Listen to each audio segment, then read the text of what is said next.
मित्रांनो, वार्षिक अंक म्हणजे नुसतं काय एक देशांचं आणि शाळेचं काय संग्रह नाही, तर त्या विद्यार्थ्यांच्या त्यामध्ये जोडलेल्या भावना असतात. त्यामध्ये नवनिर्मिती क्षमता असलेली ज्या काही ओळी त्यांनी रचलेल्या आहेत, कथा असेल, कविता असतील, काही विनोद असतील, चुटकुले असतील, शायरी असतील किंवा इतर वैचारिक लेख असतील, संशोधन लेख असतील, हा त्यांचा एक आत्मा आहे. आपल्या महाविद्यालयाच्या दृष्टीने आत्मा असं म्हटलं जातं, साहित्य समाज का दर्पण आहे. उसी प्रकार त्याचप्रमाणे महाविद्यालयाचा आरसा म्हणजे काय असेल तर तो वार्षिक अंक असतो आणि आपल्या दृष्टीने तो फारच महत्त्वाचा असतो. म्हणजे आपण 4-5 वर्षाचं आपल्याला काय आठवलं नाही तर आपण सुद्धा वार्षिक अंक चालवून त्या वर्षात मी काय काय केले तर ते वार्षिक अंकात बघतो. म्हणजे आपल्या दृष्टीने खूप मोठा आरसा आरशाप्रमाणे आपल्याला ते दाखवण्याचं काम करतो. तर आजच्या या महत्त्वाच्या तुमचं सर्वांचं अगदी उत्साहाने मोठ्या मनाने तुमचं या प्रसंगी स्वागत करतो. माननीय प्राचार्यांना विनंती करतो की आजचे प्रमुख अतिथीचे विमोचन करण्यासाठी उपस्थित राहिलेले आहे माननीय स्वतंत्रदादा पाटील यांचं तुम्ही स्वागत करावं असं त्यांना विनंती.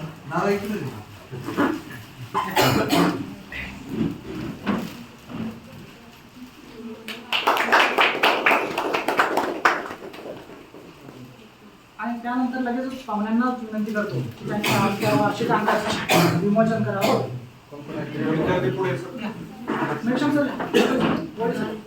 सहसंपादकांना पण विनंती आहे की तुम्ही